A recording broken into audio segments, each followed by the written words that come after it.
संत समागम की महिमा है। संत समागम में ही तो संतों से मिलन होता है।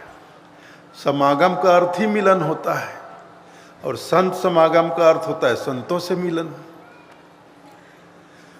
तो संत समागम में जब हम आते हैं तो बहुत सारे संतों से हमारा मिलन होता है। हम उनके सानिध्य में बैठते हैं, उनके शरण में बैठते हैं, तो दर्शन के साथ साथ उनके सत्संग का लाभ भी हमें मिलता है।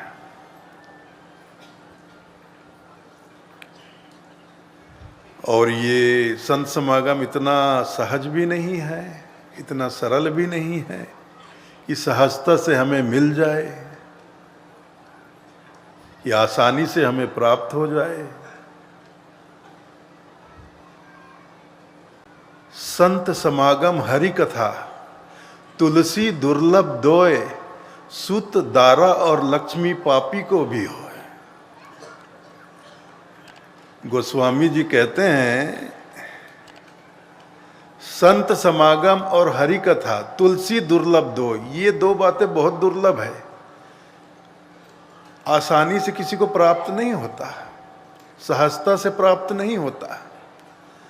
पता नहीं हमारे कितने ही जन्मों का पुण्य होता है तब हमें संतों के दर्शन मिलते हैं, संतों से हमारा मिलन होता है, उनके दर्शन और सत्संग का लाभ हमें मिलता है।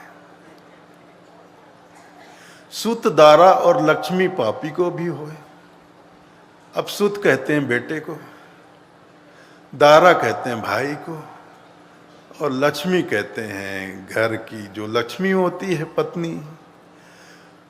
तो कुटुंब परिवार तो पापी से पापी आदमी के घर में भी है, कुटुंब परिवार तो पापी से पापी आदमी को भी मिल जाता है, लेकिन संत समागम और हरि कथा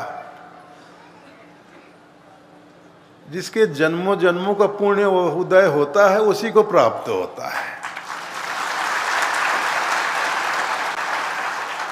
अब पता नहीं हमने कितना पुण्य किया है कि पाप किया है पिछले जन्मों में, अब हमें तो कुछ पता नहीं।